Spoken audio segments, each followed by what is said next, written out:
Alright, perfect. הריני מקשר עצמי לכל הצדיקים האמיתיים שפדונו ולכל הצדיקים האמיתיים שכנע עפר הקדושים הרצון עפר הקדושים הקדוש תתיק יסוד עולם לחנה בן רבי נחמן בן פגה בן סיפחננה נחמן נחמן נוע זכותם יגן אלוהים וכל ישראל וימו אמן. We're going to start off like we always do with the refuah shlema, Be'ezrat Hashem, for this class, to be able to help heal all the souls of Am Yisrael, and specifically anybody that wants to give a name right now. Michael Yosef. Michael Yosef. Ben Yafa. Ruben Ruben Ben Zohara. Ben Zohara. Yafa Bat Chana. Rivka Chaya Bat Ayala. Dov Ben Kamuna. Rachel Bat Sarah. Yaakov Ben Berta. Daniel Yehuda Ben Rivka Shoshana. Esther Bat Chaya. Rivka Bat Esther Malka. Sarah Bat Chaya. Binyamin Ben Chana. Batya Bat Sarah. מסעודה בת אביגיל. עוד אחד. אסמאעילה. בת אסמאעילה. הנכד של תמר. הוא נפטר? We'll do the הילולה in a minute. נשמתו בגן עדן. שמעון בן ג'קלין.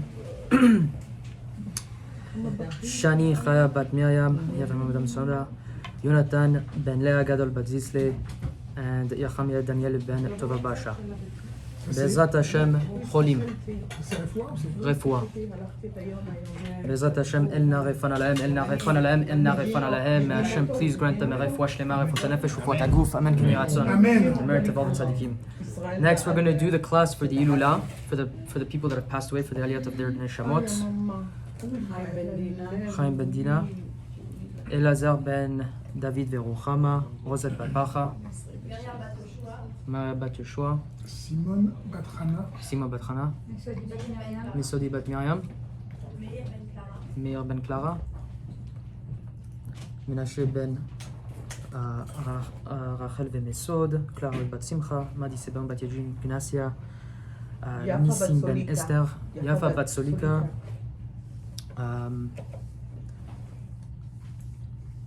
Edmor Chamim ben Shalom Ajaj. Janet Nina Chaya bat Yosef Idala, Naftala Daniel ben Solika, Ari'zl bat Pachel, Rachel Chaya Yafa bat Victoria Miriam, Misauda bat Bella, Simon bat Chana, Ilan Mesika ben Shoshana, Yarden ben Orli, Chana bat Masuda, and for all the people that have passed away, Be'ezrat Hashem, all their neshamot havayot, nishmatam began Eden. All right. So, like we usually do, I'm going to introduce the class we're going to discuss tonight, and then we're going to jump right into it. So tonight's actually going to be a little bit different than most weeks. I usually talk about a lot of different types of subjects and a lot of different ideas, but tonight we're going to talk about one subject, and we're going to try to connect it to a lot of different holidays in different parts of the year. Because we're going to talk about the parashah, we're going to talk about the month, and we're also going to talk about the holiday. So there's going to be a lot of transparency across the board. But the one idea that we're going to talk about, and we're going to relay all of them back to the one idea, and that's the idea of the Tzadik. So, as you guys know, we've been doing these classes for the last half year, and before COVID, we've been doing it before then as well. So, kind of coming back to it full circle for the people that have been around for the last 6 months and showing up at these classes, there's always the same thing, the always same theme, in the sense that I always talk about the teachings of Rabbi Nachman of Breslev. The main class is always to discuss how we can work on ourselves and become better as Jewish people, attach ourselves to tzaddikim, and the themes come back around every single time, whether we're using the Zohar, whether we're using the Ari'zl, whether we're talking about the parashah, we're talking about a holiday, we always come back to the main ideas. Now, every single time we keep on doing a new class, and I realized this right before this class when I was doing hitbodedut, I realized that the relationship that people have with just relationships with people in general, whether it's a best friend, a parent, the Tzadik, Hashem, doesn't really matter. It's a relationship that takes a lot of time to be able to build. The better your relationship is the more time and the more effort you put into it. And so what I realize is that a lot of the time we'll discuss the same concepts over and over again, and we'll get a little bit deeper, or we'll look at it from a different angle or a different perspective. Sometimes we'll discuss it with the lens of the Zohar, sometimes we'll talk about the Ben Ish Chai. But the point is that every single time we're developing a stronger and stronger relationship. And tonight what I really wanted to focus on and bring to light is the idea that we're going to be obviously talking about the Tzadik as the main point of tonight. But tonight we're going to start to understand why we develop this relationship with the Tzadik and what's so important about the Tzadik and how it relays throughout all the aspects of Judaism and specifically through all the things that we're going to talk about tonight. And so I'm going to start off, even though normally it's a parashah class, I'm going to start off with the first pasuk of Vayikra, and then after that I'm just going to mostly spend a lot of time with Rosh Chodesh, and I'm going to talk about Pesach, because right now we're in the 15 days leading up to Pesach, and we're in Rosh Chodesh Nisan. So Rosh Chodesh Nisan was just behind us. So what I want to do is I want to get us ready for this very special holiday, and I want to show us, hopefully, that God willing, through the preparation of this holiday, there's a reason why we talk about the Geulah and what all the redemption exists in this month. So with that being said, to jump right in,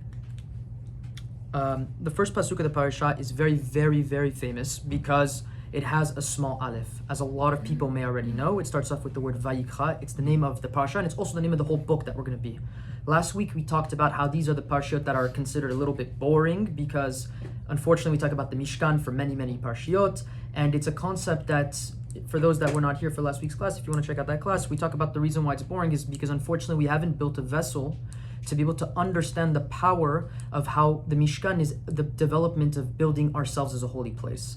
And because we haven't developed it as a holy place, we find the idea in the parashiyot boring because we ourselves haven't defined that ability to be able to connect with Hashem.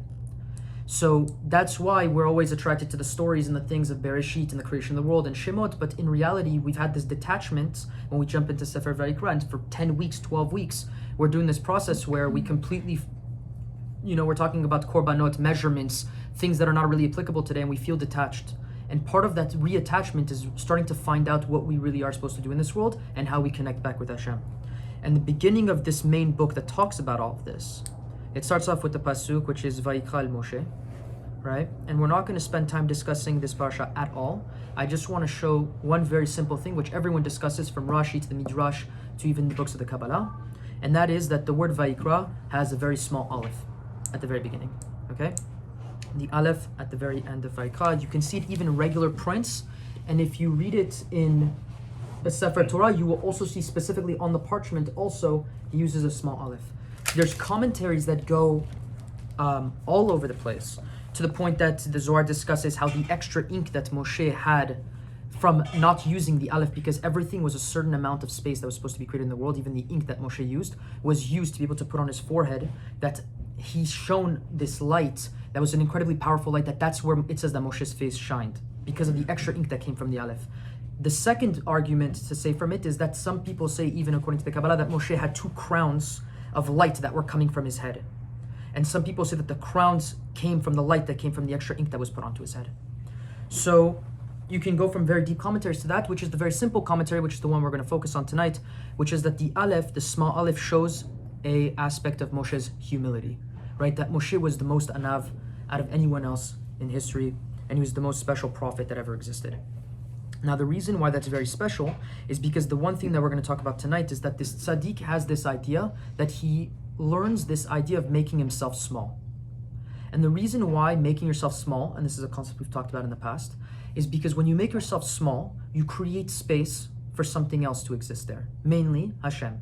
So lesson 6 of Likutei Moharan is very famous for this, because lesson 6 of Likutei Moharan talks about Yishma Adam Bizyono, or Yishma Bizyono Adam Yidam Vishtok, right? The person, whenever he hears his embarrassment, he becomes red, and the whole process that he goes through, and Baki Ba'otze Baki Bashov, the ups and downs of life, and as you're getting embarrassed and as you get put down, you realize that through not responding and not getting angry and showing that embarrassment and that humility of being down, you create space for Hashem.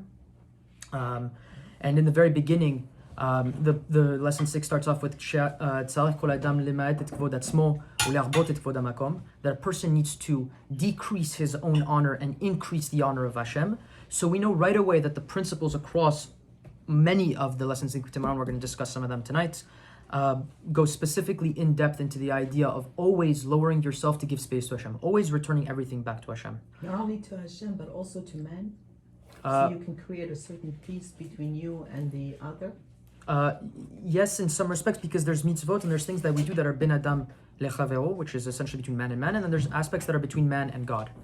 But mostly the emphasis around the idea over here in the humility of Moshe is usually in the relationship of God, because we know also, we can discuss it also in the humility of man, because that's the part of the embarrassment, right? It's about never judging another Jew, which we'll get into tonight. There's going to be aspects that relate to how you act and how you don't judge other Jews and how you lower yourself around other people because you don't want any honor for yourself. And then there's the aspect of how you relate to God, because also in that respect, you want to give all the honor to God. And when you give honor to God, you allow for him to bring honor down and glory down into the world.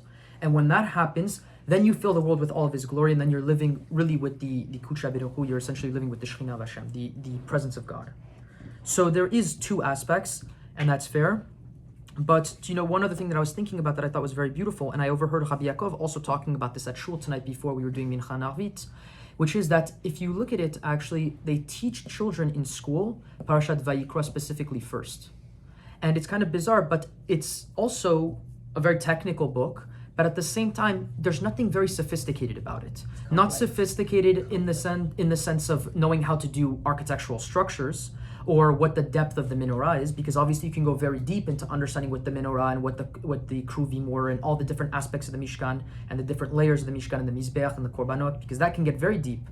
But the book is an easily learnable book that you can open up and you can read and you can understand it. If you read Bereshit and you start with Bereshit, you're going to have a tremendous amount of questions. What does it mean about the different waters in the upper realms and the lower realms being separated? What does it mean the amount of days? How is space and time created? You start getting into much more complicated space. Then you start getting into Egypt. You start getting into the miracles that exist in Egypt. So what's happened is actually really interesting, is that we're teaching kids two things from the very beginning. We're teaching them a sense of simplicity.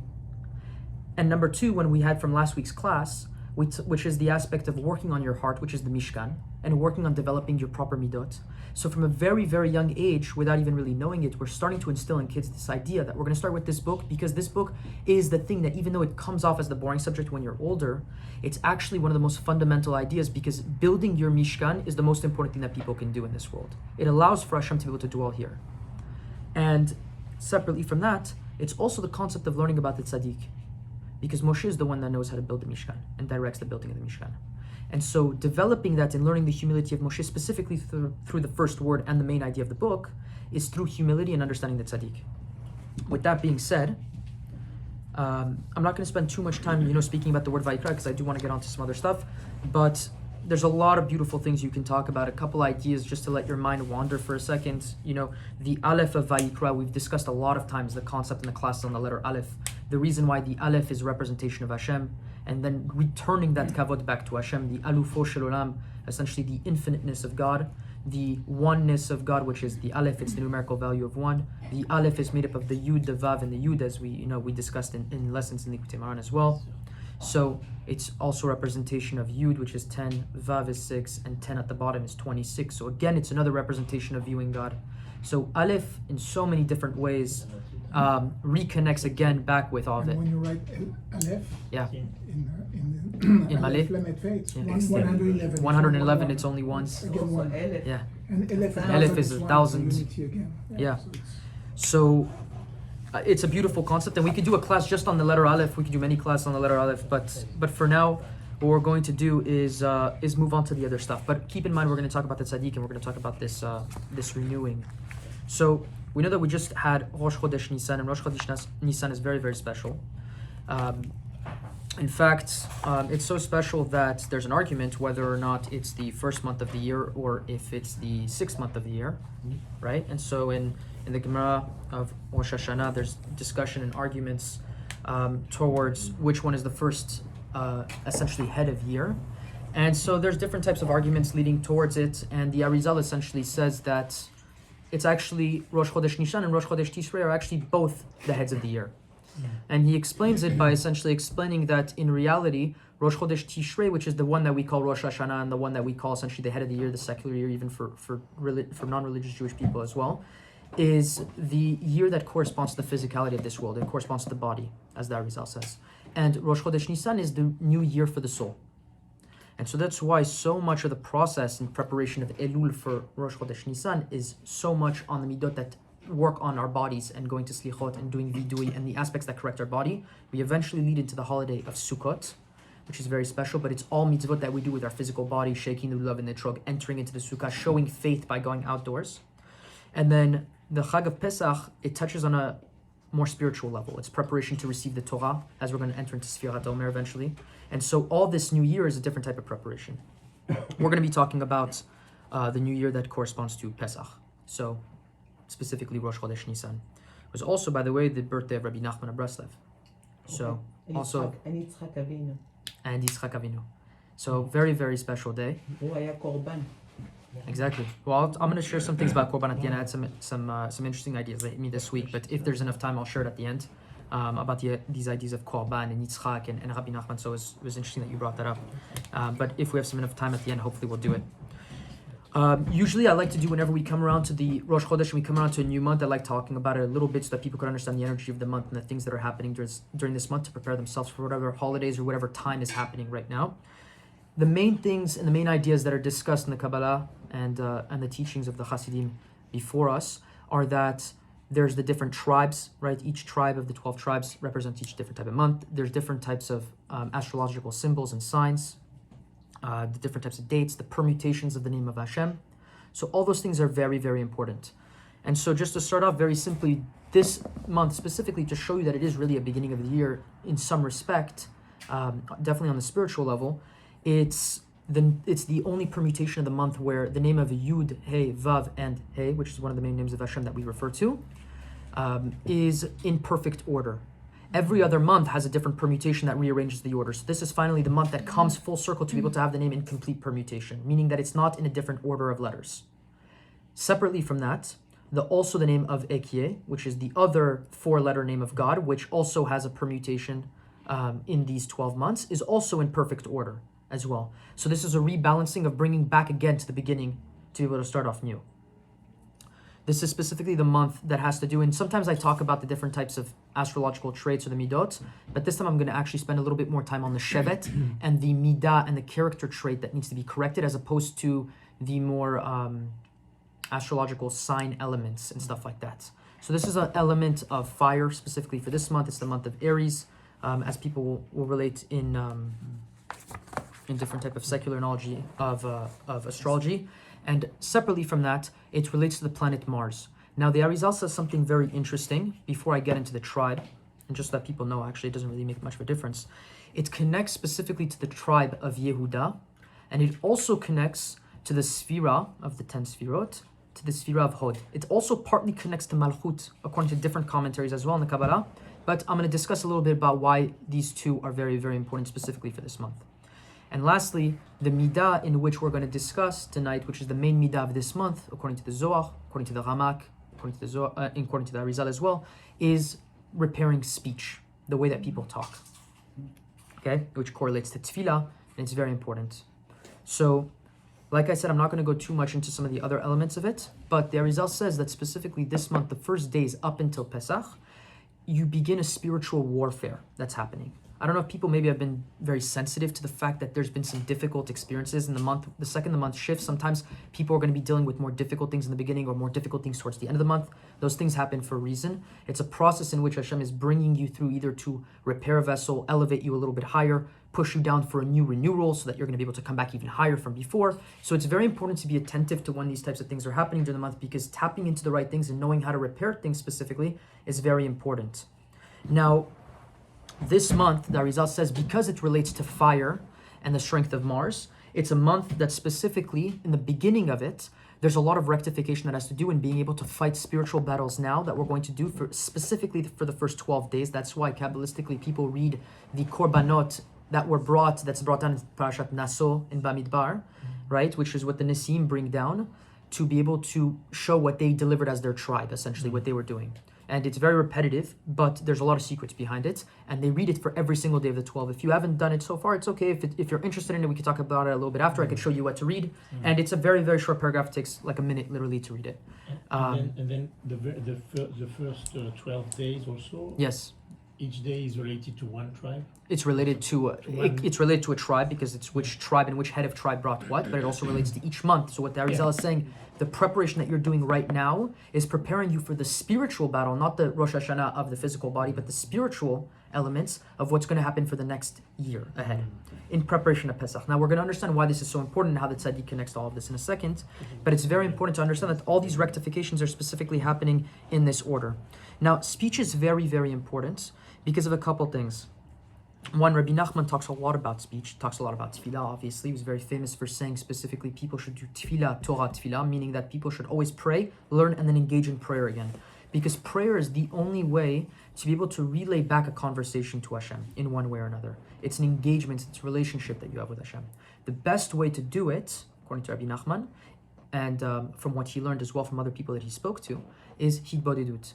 And the reason why hitbodedut is very powerful, and we've talked about it dozens and dozens of times in these classes, is because hitbodedut is a way that you essentially minimize yourself and you make yourself small, and you're able to talk with Hashem about all the little things that are happening in your life. And you allow for yourself to build, like I said earlier, a relationship with Hashem. And that relationship takes a lot of time. So some people have the privilege of being able to have a very, very strong bond with someone after a few months or a year. But other people, it sometimes takes a lifetime to build that relationship. In fact, it's going to be a relationship that you're going to build for the rest of your life, but it's something that has to start with small increments and it has to be developed over time. And it's normal that it's not easy, and it's sometimes you're going to have ups and sometimes you're going to have downs, but that's what he gives you the tools for really whenever you're building that relationship with Hashem. There's going to be also an aspect of building a relationship with the Tzadik, which is a lot of what we're going to talk about tonight. But all of this is really that muscle that you're able to do that, and that's the power of speech. And this month specifically, not only the power of speech is more exemplified and it's more powerful, if you use it properly this month, you're going to be able to do a lot of rectifications, not only for previous things that you've done wrong, allowing you to receive blessing for the next year that's going to come in, to accept Pesach properly with the right intentions, and all of it is going to come with the right amount of prayer and the right amount of speech. So that's why it's very important right now to be watching your speech for the next week or two until preparation of Pesach and for the full rest of the month. That being said, does everybody understand hitbodedut? Yeah, I mean, I hope so. We discuss it every single week almost. Oh, okay. Yeah, so it'd be a good time. I'd stop the whole class and we do a whole class on hitbodedut right now because that's how important it is. But yeah, hitbodedut for those maybe that you're even watching for the first time a video, essentially comes from the word boded, right? It's a seclusion. It's a way that you seclude yourself to be able to speak to Hashem, as Rabbi Nachman would say, as if you're talking to your best friend. So it's ability to be able to converse with Hashem and develop that type of relationship. There's many, many layers to hitbodedut, and it's very, very deep, as you can imagine, trying to explain to a 12-year-old a relationship that you might have with your wife or with your husband, or a relationship that you have with a best friend for 25 years. You can imagine how difficult it would be to explain the emotional relationship and the ups and downs there. It's the same type of thing in terms of being able to develop that relationship with Hashem. So everybody has to do it, and everybody is constantly growing in it. So it's something that makes every single one of us equal in the sense that every one of us has to develop that type of relationship. And every one of us have a special relationship in being able to do that with Hashem. Now, there's a couple beautiful examples that I wanted to share with you guys to elucidate the point of tefillah and the importance of tefillah and the importance of just simple prayer and Tehillim and just using your mouth. I shared a couple stories a few weeks back about those stories that happened in Canada and the story that happened in Israel about how Tehillim had saved people's lives. I could share some of those at the end if people would like to hear a little bit more about it. A couple simple examples, and this really came about through the teachings of the Baal Shem Tov about 300 years ago. When the Baal Shem Tov came into the world, he dismantled most of the ideologies and the framework of thinking that people were more holy than another Jew, really. And he started breaking down that concept and showing how every single Jew has value. Every single Jew, even a simple Jew, could be on a higher level than a person that sits down and studies in a yeshiva all day long. And that has to do with the concept of obviously not judging, but the fact that every Jew has something special they need to do in this world. So it doesn't specifically have to do with one Jew versus another Jew. And what's very, very important about all that is that he was saying that one time he was sitting in a circle with a lot of his Talmidim, and he had put them into a meditative process where he was holding every single one of their hands. They were standing in a circle, and they had fallen into a trance. And the Baal Shem Tov was able to do very special types of Kabbalah. He was actually able to do open Kabbalah, which many people are not able to do, even big Mikubalim. And one of the things that he was famous for being able to do, which Rabbi Nachman could do as well, which is a concept called Aliyat Neshama. It's essentially a process where your soul can go up through different types of worlds and go to different places, spiritual worlds and spiritual levels, to be able to experience things, do requests, be able to plead for removing judgments, doing all different types of engagements, whether it's an engagement with a different type of soul, whether it's an engagement with another tzaddik, whether it's an engagement with Hashem or with a Beit Din or with whatever it is, or an angel. And so the Baal Shem Tov wanted to do this process to show people the importance of simple tefillah, where he put everybody into this meditative trance, and when everybody fell into this trance, they started hearing these incredible tunes, that they were in this insane state when there was no music in the room. And after a certain amount of time of being in the trance, they all came out of it, and all being slightly tripped out and dazed of what had happened, they asked him what it was, and he said, what you experienced was in the upper realms, the sound of music for simple people reading Tehillim. Wow. Separately from that, the Baal Shem Tov also had a very, very interesting story, just to show you a little bit about the depth and the power of Tefillah, and also the depth of Baal Shem Tov as well, is that the Baal Shem Tov, one time, he had seen that there was a massive decree in Shamayim, and he had gone up through Aliyat Neshama to be able to plead, to be able to remove a certain amount of dinim that were supposed to come down to the world. In that process, he realized that every single type of option that he had taken, he was not able to change a din. Sometimes, even without getting too much into this, in the Zohar it discusses how dinim are not really able to be completely removed. What they need to do is they need to shift and they need to be put somewhere else. So sometimes what's going to happen is you'll actually shift a din from the Jewish nation over to someone else, because whenever a payment needs to be made for a specific type of thing, it needs to be engaged in some way or another. And so sometimes that's why tzaddikim may take suffering upon themselves to not allow another Jew to suffer. That's a whole other concept and a whole other class for something else, but he was not able to remove this deen that he saw was going to come down to the world that was devastating.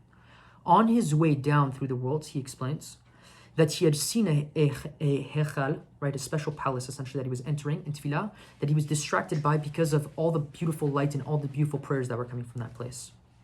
And he saw over there, in a last-ditched effort, that he wondered what was going on with this light and how did this place come to be this way. And he found out that it was from a simple Jew that used to read the book of Tehillim 5 times a day. Okay? He was a water carrier, but he knew the book of Tehillim by heart.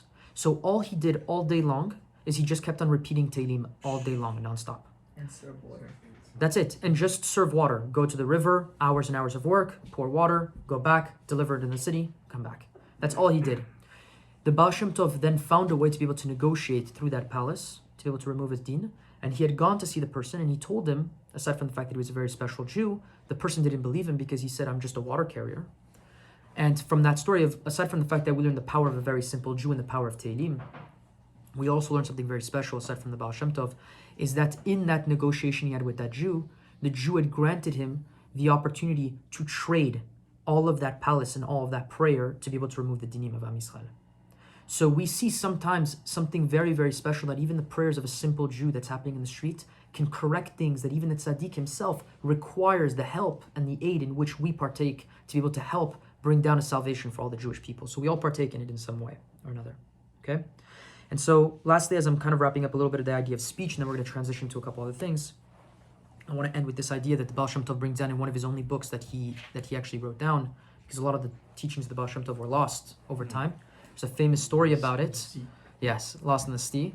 And Rabbi Nachman is actually connected to that story, but due to a lack of time and also a lack of revelation of all the secrets, we're going to have to put pause on that story for maybe another time, or after the class for those that stay extra. The Baal Shem Tov, in one of his only books on Tefillah, he discusses how Jewish people do 3 things with words. And it's a very powerful concept. Many Hasidim talk about it, and Rabbi Nachman specifically talks about it as well, because he talks about it in the same section that discusses the secrets that the Zohar talks about in Parashat Noach when he was building the ark. That's the first section Kabbalistically where we learn about Tefillah. And there's a lot to it because it has to do with the windows and the dimensions of how the ark was built. And that's how the Zohar learns about Tefillah, and the Baal Shem Tov discusses it. But without going into that, the Baal Shem Tov in his book, discussing in that section, the first chapter, talks about how in Tefillah we create, and through prayers and through words, we create 3 different types of things. We create neshamot, olamot, and elokut. So neshamot are souls, olamot are worlds, and elokut is divinity. It's essentially souls and God, right? Now, what's very powerful about this, without going too much into it, because I'm not going to do a class on Tefillah right now, the idea is that when a person prays, and this is the best example, would have really been one of the stories of the Tehillim that we had discussed last time, how just saying words is able to save people's lives. And it's very important to be able to understand how even just the simplest prayer or a simple word, even in your own natural tongue, without saying it in Hebrew, has the ability to be able to bring about a tremendous amount of salvation. Now, specifically for those that have the ability to read in Hebrew, Lashon HaKodesh is very special because it's specifically the architecture and the code of how God created the world. So there's a lot of special aspects to it, but Nonetheless, Ratzon is a very big part of it, which translates to will. And so it's very important for people to understand just the will that you have to be able to speak a word to God or to be able to pray for someone, even in your own language, already does a lot of rectifications in the upper worlds, even without specifically using a word in Hebrew. And so through the divinity of being able to use words and combine letters, people not only can change previous dinim, they can change people's sickness to health, they can change judgments that were supposed to come to themselves, they can redirect judgments, they can also change souls. Rabbi Nachman says in Sefer HaMidot how a person's prayer can change the zivug that they're supposed to have, the person that they're supposed to marry, right? And we know from also a Gemara, which I'm blanking on which Gemara it is, it says in a Gemara that 30, 40 days before a person is born, it's decreed in heaven, this person is going to marry this person. We also learn that Hashem is mezaveg zivugim. He's essentially all day long, God is constantly combining souls and unifying souls for marriage partners. But the ability and the profoundness of what Rabbi Nachman is saying and what other tzaddikim have said, which is that your words can change that, meaning that you're essentially changing something that God already put into place. So it's the power of how words can actually change what the future is going to bring. And tefillah is one of the holiest ways of being able to do that. Through tefillah, through teilim, through hitbodedut, you can change things. So the power of this month is the ability through not only the future things that you want to accept spiritually this upcoming year, but also the things that you're struggling with, the things that you're working on. Use the emphasis of prayer specifically this month and in these days up to Pesach to start cleansing ourselves and work a little bit harder and speaking a little bit more to Hashem and watching the way we speak. Don't speak too much if you don't need to speak. There's aspects of speech, by the way, that are sometimes it's better to not even speak at all. We're going to get into that in a little bit. That's really with the sefirah of Hod, which we're going to get into in a second, which is recognition. It's giving honor without it necessarily having to open up your mouth. Sometimes, to be able to say the most that a person could say, he doesn't even need to say it with using that many words. Sometimes even just using a couple words is enough to be able to share a point. So, lastly, I'd like to kind of jump into a couple last things on this, and then we're going to transition into Likutei Moharan and the idea of Pesach. To be able to do that first, there's a couple cool things that we're leading up in this holiday of Pesach, which is that the word Pesach itself is broken out into two different words if you actually spell it out, which is Pe and Sach. And Pesach is essentially just a mouth that, that be able to converse, be able to speak. And we see that this holiday is the leaving of Egypt. And when we left Egypt, the evil forces that had kept us in Egypt, which was the klipa of Paro, which is the klipa essentially of the one that was running the evil forces, the Pharaoh at the time. And if you look at Paro, there's also a combination of letters, which is Pera.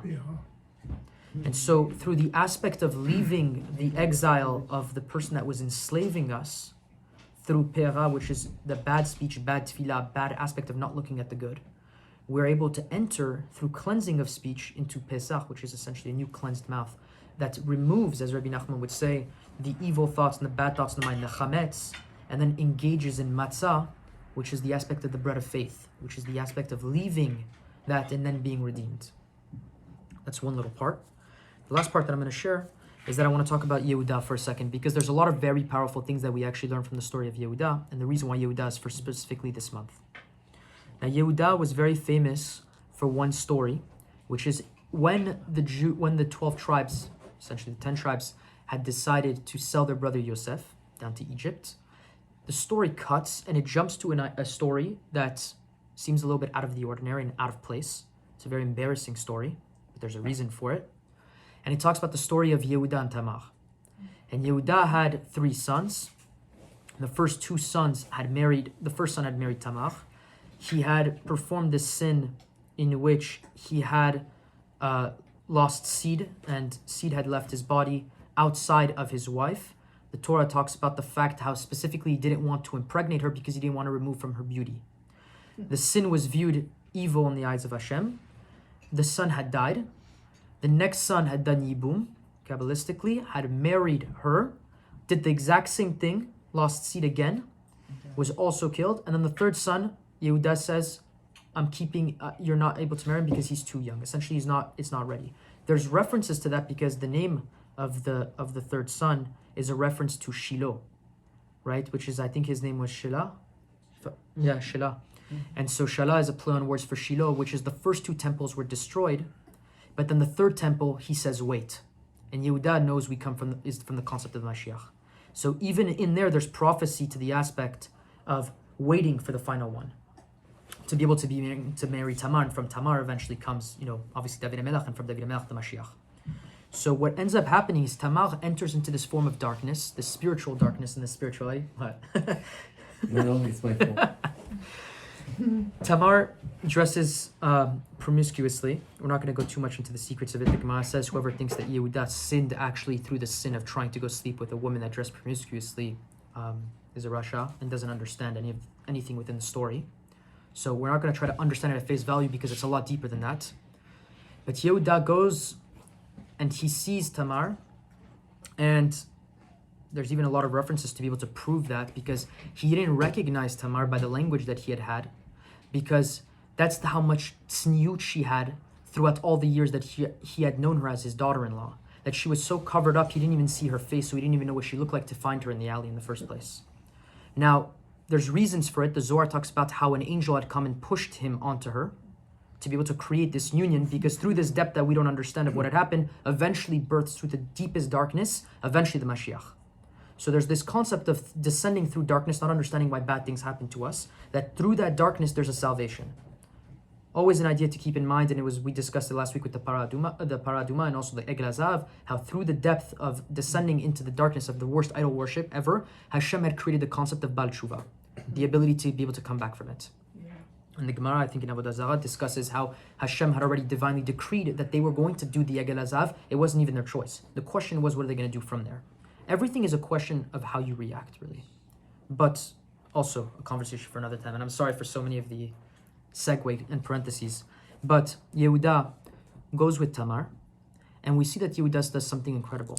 That the Midrash and the commentaries then teach us that Yehuda, when she comes to the courthouse, and he decrees her to be burned, by the way, just like the first two sons had died, just like the temples were burned, he says, if you're going to do a sin that's going to result in decreasing the glory of Hashem, which is the destruction of the temple and the Mishkan, and destroying essentially the belief in Hashem, which is yourself, the belief in the Tzadik, the belief in Hashem, then burn her. Why? Because it's the same concept of burning the Mishkan. Burn it just like you destroyed the first two temples.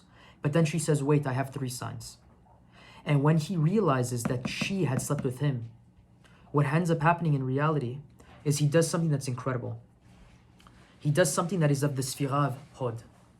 And Hod we use every single morning. We do Modeh Ani Lefanecha, which is a play on words of Hod, which is we're saying to Hashem thank you and gratitude. But Hod is also recognition.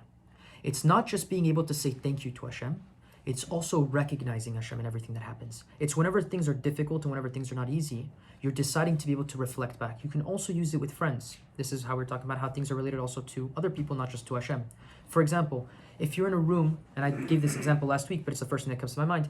If you're with a couple friends and one of their friends is showing something that makes them happy, and they're saying a story about something that they did well at, like I got a 95 on the test.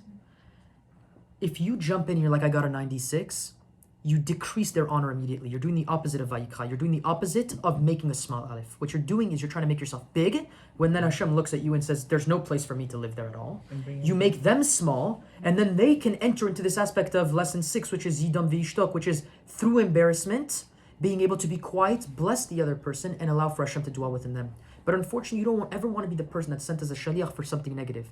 The best way to bring Hashem down, and these are the lowest extremities of the sefirot, they're the ones that are most tangible, that lead to Yesod and then to Malchut, is whenever you have the capacity to be able to say, I'm giving space to someone else, giving space to Hashem. And in life, it's very difficult because a lot of the time, we're really writing, the storybook to our own life and to our mission and what we want to accomplish in this world. So much of the time, it's very egotistical. So much of the time, we're spending so much time thinking about ourselves. But in reality, there's nothing more beautiful than the aspect of what Yehuda did in this story, which is that if you look at it, Yaakov had the embarrassment of the story with the brothers and losing Yosef. There was Shechem that happened also, which was the rape of Dinah, with the whole story of Shimon and Levi. There was a tremendous amount of turmoil. If you can imagine the existence of what's going on in Yaakov's life, Yaakov was incredibly depressed and down at that time. And you have this story of Yehuda, and Yehuda's the leader. He's the Rosh Beitin. He's the intellectual. He's the head of the tribes, right? He's the spiritual powerhouse. He's the representation of the lion. He's Nisan. They also knew mystically all these types of things as well. So he has this tremendous power. And Yehuda now has this situation where he's gone and he slept with a woman and he's done this interaction that could bring probably the most damaging embarrassment to the whole family and to all the Jewish nation and the tribes. And we know that these are all the holiest people that ever existed. So what's going on here? he specifically gets up and he says, no, it's me. And he makes himself super small.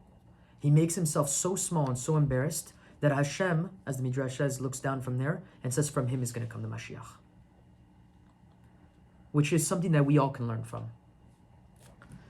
From there, we also see, by the way, that the same story keeps coming back. And in fact, you'll see the exact same parallels in the story with David HaMelech, which comes down directly from Yehuda. The Zohar also, and the Gemara also says, if you think David sinned, also, think again.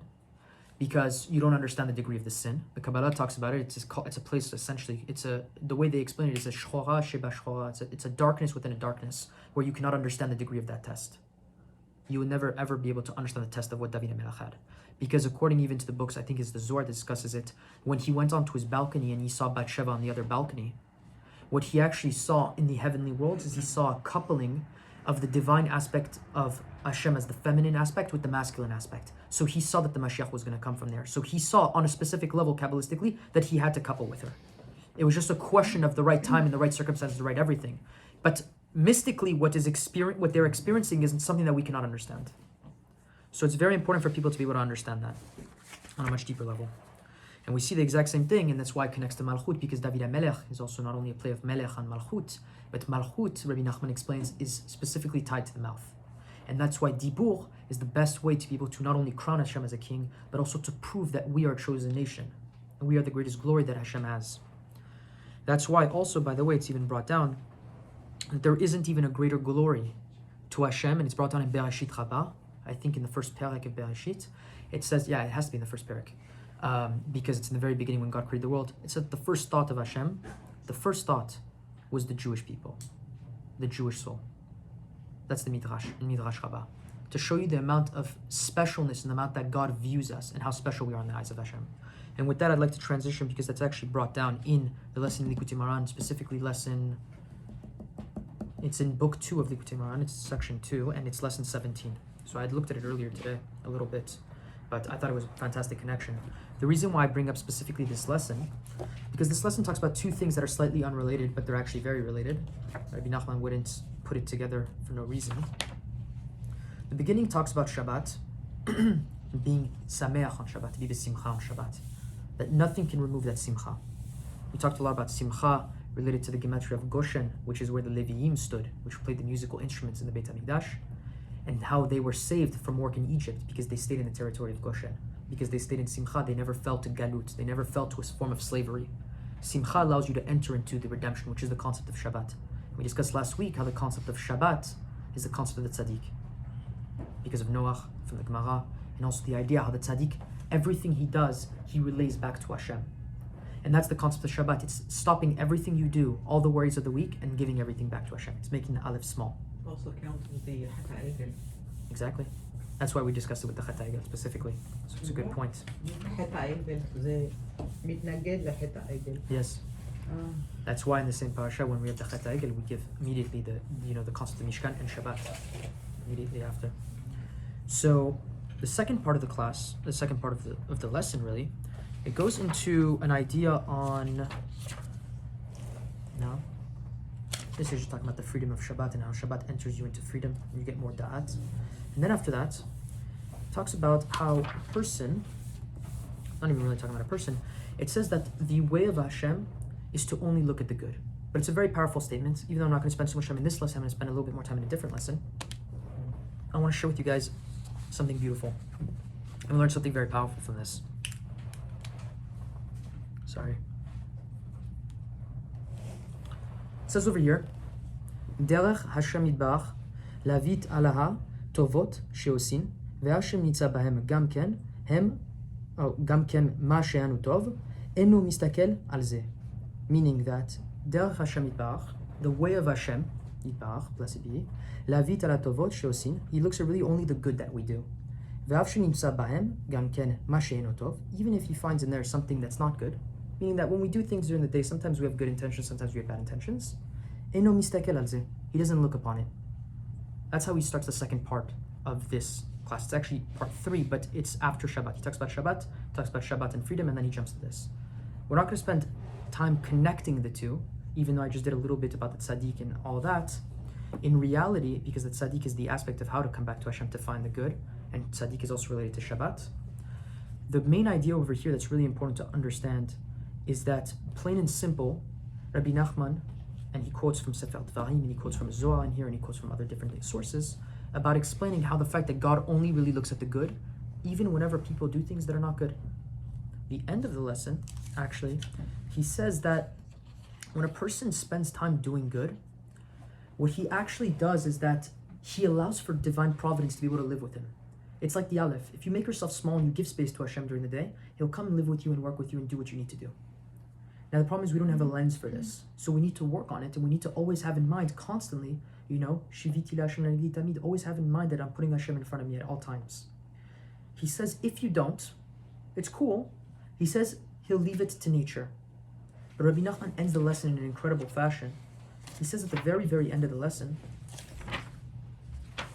he says essentially that if you don't leave it to Hashem for the good, he actually says even before that, he says, and when you decide to start doing good again, Hashem immediately comes back and he starts to continue with divine providence. He says, but we don't actually understand this, because at the end, he says, even nature itself, and even the nature of the world that Hashem is going to leave you to, it says even that is divine providence.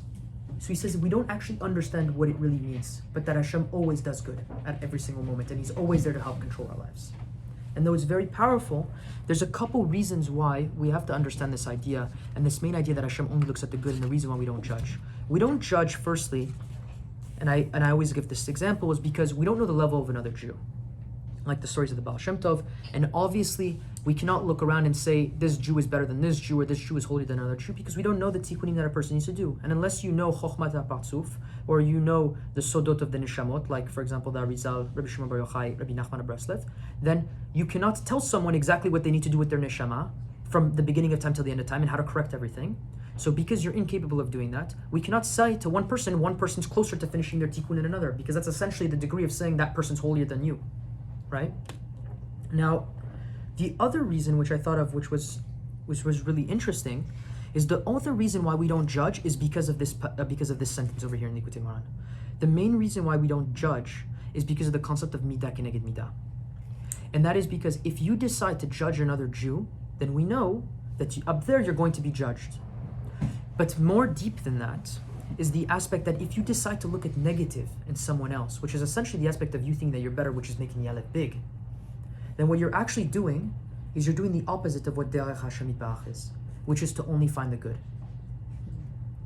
And it says over here specifically, Eino mistakel al zeh, he doesn't look on it.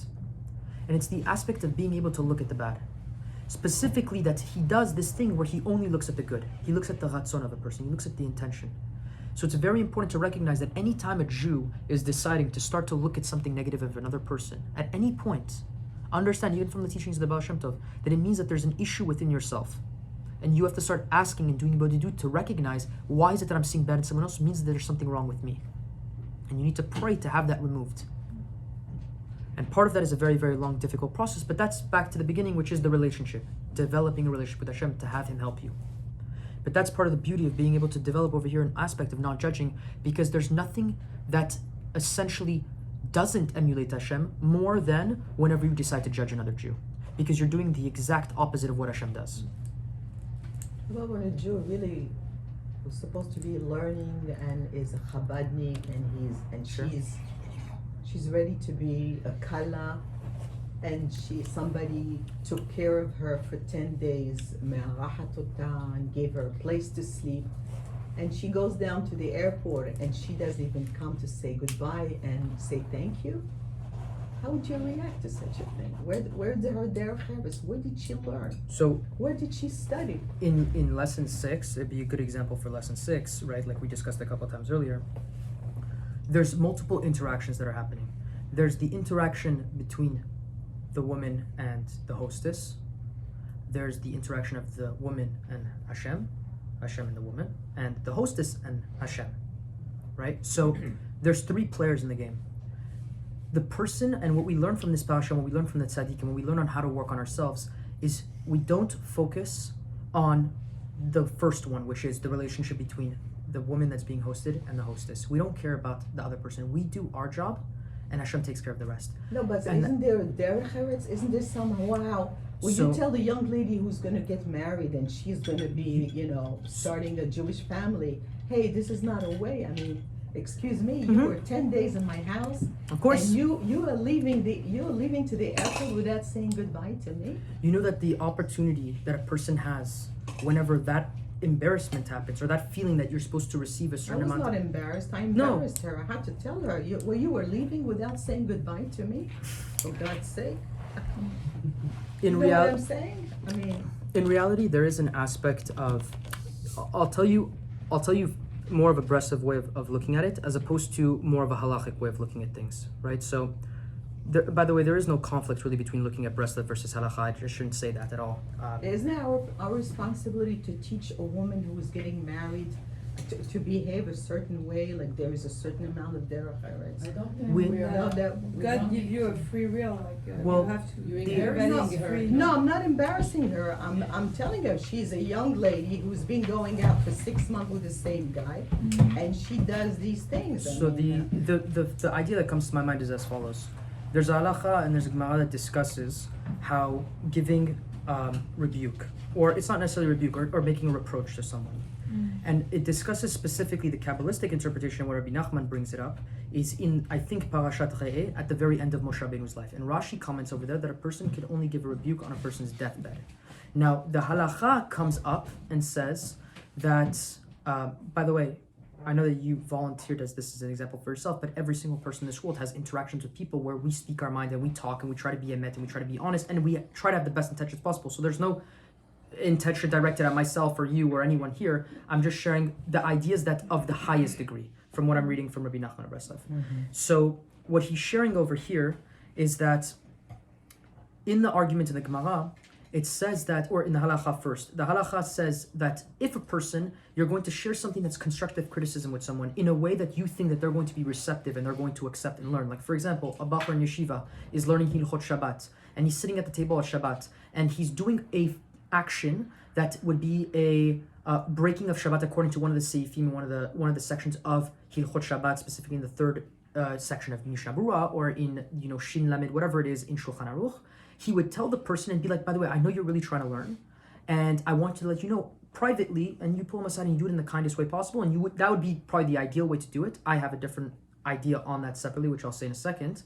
You would go to them and you would tell them, hey, by the way, I'm just letting you know, this is what the halacha says, and you could take a look at it over there, and maybe I think you would really appreciate it, if you know that the person's receptive and they want to learn it. Now, it says for sure, al pi Shulchan Aruch, if the person's not going to take it well, it's asur to be able to even approach the person and try to give them a reproach or tell them what's right to do. Even if it's something that's purely moralistic, not even with halacha, just basic human decency. Because they're just not going to take it well. Now, the depth behind it, part of it has to do with the actual circumstances and events that are happening. But what's actually deeper is that in the Gemara, Rabbi Akiva says something very powerful. On the subject of rebukes, Rabbi Akiva says, a person could rebuke, and that's part of the source that they have for the halacha. But he says that I don't know one person in my generation that was able and was on the level to be able to give a rebuke to someone. wow. And even Moshe Rabbeinu, we learned something very powerful from Moshe Rabbeinu in the end of Dvarim, which is that when he told the Jews of the things that they had done wrong, when they did all the sins that they had done, if you can imagine the sin with Korach, the Meraglim, the Man, all the things that happened, the 42 stops that happened in the Told desert. them all. He said all- everything. No, Just- what he just- actually just did, the location. what actually Moshe did, Just the is on location. his deathbed, he essentially did one thing. He just named the locations. Oh, yeah. It's the equivalent of going to someone, let's say your best friend, after you've been best friends for 15 years and you have this one big fight, and they did something but they're too embarrassed to come to you, and you know that they were the ones that had faulted it, but it's a circumstance. You give complete credit to God and you know that you're not making yourself big or anything.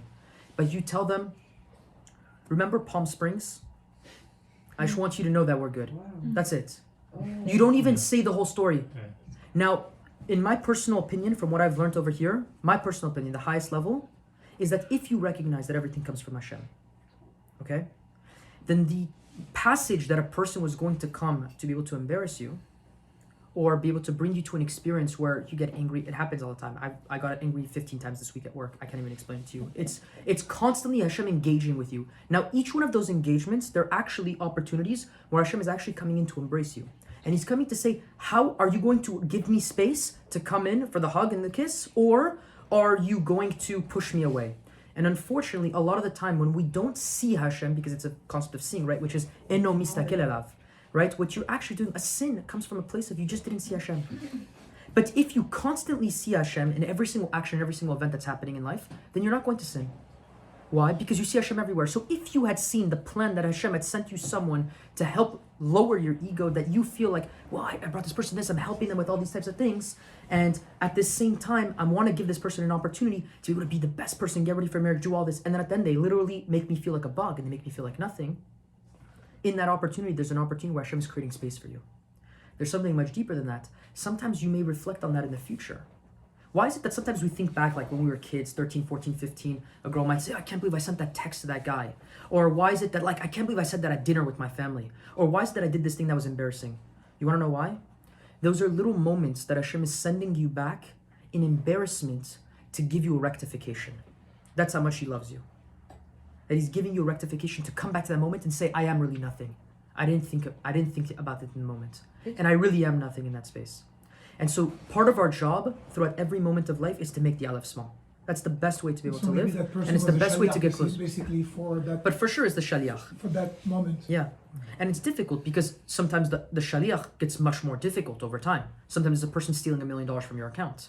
Sometimes it's a person, unfortunately there's much worse stories than that, of course. There's murder, there's theft, there's rape, there's very, very bad shaliach examples that we could think of, God forbid, right? So the thing is though, at that point, are you going to see Hashem? Are you going to make yourself small in the Alef then? But that's the muscle that we're building to see Hashem everywhere, okay? So that's part of the direction that this is going over here. And with that, I actually, there's a famous quote that I actually was thinking about this week, and I heard it a little while ago. I think I heard it a few weeks ago in a class by Gedalia Fenster. He's a guy in Miami that gives a lot of breast of classes and a lot of psychological or self-help type of classes to people and re-engage with them in a breast of way. And he said something that I think is very powerful and applicable to this conversation, so I'm happy that you brought it up. But he says something really, really cute and catchy that people would probably put on Instagram, which is that sometimes God needs to break your heart to save your soul. So I'm mature enough to take it. Yeah. But is she mature enough to come into marriage with a young man? That's I not, don't know. I don't think that this is basically our ability to see that. No, wait a So- minute. I mean, so- what is the use of learning Torah? כדי ללמוד וללמד. If you're already learning, you come to teach. Yeah, but you cannot. I think it's more, I No, think I'm not learning judging. Torah, I'm just No, but you saying, cannot I am stop. You here. cannot say that because what happened at that moment, that person will No, never you don't change leave the and- keys of an apartment and you run to the airport without saying goodbye to the host. Maybe there was some There is no circumstances. circumstances. I had her for 10 days. You know what So I mean? I think that my philosophy is that we have, when we do things, we should not expect anything, and we should expect also to be deceived by people. So who's going to teach So, her that to be life will teach a her. good Jewish wife and household? She's maybe a very good Jewish wife. I mean, in person, and she had a little story with you. Doesn't mean that she's a bad person. No. I believe So- that we have contract of soul, and Yeah. like sometimes a person just show you. No, she's too young and she's not But very. if the Yeah. person doesn't want She's to too young change, and you very cannot immature. change a person. Let's go back like, to let's go back to the It's class. But another- maybe you had an interaction in another life, and that was this Yeah, this it's encounter true. needed to So happen that way.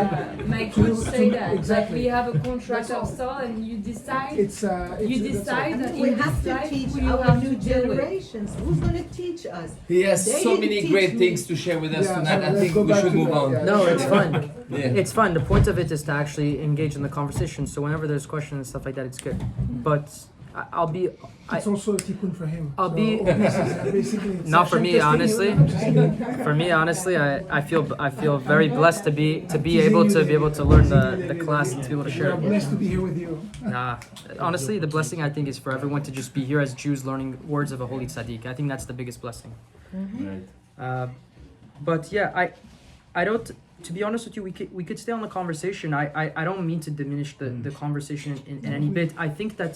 I think in life, I do think that there's a trade-off, and I do genuinely believe that there's engagements with people. I think that the highest level, which we're not at, but we wanted to aim for, which I'm going to get into in just in a little bit, is this level where when you live with Hashem mamash, everything mamash, it's Hashem living through you. You act as merkava for Hashem, and so everything doesn't phase you to the point that, and I'll go to even further extremes, to the point that a person could come in and to very, very holy tzaddikim, the questions of the Holocaust and the question of people losing their children and stuff like that doesn't bother them. It genuinely doesn't. And it's very difficult for people to understand, but it's important to discuss, because when you understand the master plan of God and you have faith and you understand that God is taking care of everything from A to Z, then you understand everything from the ants that takes one step out of the billions and billions of ants that are walking through the cracks on the street, and the leaf that comes flying down from a tree. From that experience, to the point that we walk around and we're in that much awe of Hashem that even a leaf that falls from a tree is a miracle to us, to the darkest experience that a person could experience is all Hashem, then in reality, nothing phases us. But the problem is that we're going to get phased. And there's going to be things that are going to touch us emotionally, mentally, physically, whatever it is. And we're going to have those ups and downs. The thing that we need to work on, no matter what it is to find a way to bring Hashem's glory into it. And if there's a way to do it in a way that honors Hashem, then it's proper. And if you're not honoring Hashem, you're not creating a space for Hashem, then you know you're not doing something in the right way. That's what it comes down to in the end. All about chesed. Exactly. So if we can, we have to find a way to create space for Hashem. And if it comes from the bottom of your heart and you feel like you're going to be able to talk to her in a way that's going to be able to help her, and that's where you feel like you're at in your headspace, then you should be able to do that. And at the same point, there's other people that may have a difference of opinion on it, but it's cool. As long as you feel like you're creating space for Hashem and you're doing something out of the goodness of your heart for Hashem, but not for yourself, then that's the space that we need to be in. And that's where we learn the concept of the Alef. Now, I want to kind of end and wrap up with one idea that I heard in a class from Nathan Uzan in preparation for Pesach. Okay? And Pesach, in preparation of Pesach, we do something very special. So remember, we had the Ari'zl, we had to talk about the first days of the month in preparation with this new month and this new renewal and speech and the connection with the Tzadik, of being able to now be able to accept a very holy holiday, which is the holiday of the redemption, the month of the redemption, all of that. And so being able to do that properly, there's a pasuk that's brought down in Proverbs, which is very famous. We know Ner Hashem Nishmat Adam, right? And so essentially the soul of man is the candle of God, the fire of God. People translate it differently. It's loosely translated in English, but there's a lot of depth to the passage and to the words of Shlomo HaMelech. And it ends up with the words Chofes kol chadre beten, and which is essentially looking into the depths of what a person has. That's why it references beten, which is like the inner depths of the inner thinkings of man, the intentions and the actions of man, right? Or essentially revealing them, right? Chipus is the aspect of looking. Now, with that pasuk, Rabbi Natan in Likutei Moharan and in preparation for Pesach starts to do something very, very interesting. And in order to be able to do that, I actually need to show you guys a lesson in Likutei Moharan, which is lesson 188 of book 1, which is a very, very special lesson, and it discusses the aspect of traveling to the Tzadik for your losses. All right? So, I'll read you a little bit of it, and then I'll jump a little bit. It's not a very long lesson. It's about a page and a half in terms of the regular text book. Da, it says over here, no. And anytime Rabbi Nachman uses the word da, like I say, in general, is that people should know that he's pulling a lesson from the highest place in the higher upper worlds. So it's not just calling your attention and just saying no as like an attention caller. He's also letting you know that he's pulling something from, we're not going to really go into this, but he's essentially pulling a lesson from the world of Atik, which is even higher than the 4 worlds that we're able to access right here. Or that any man is able to really essentially access.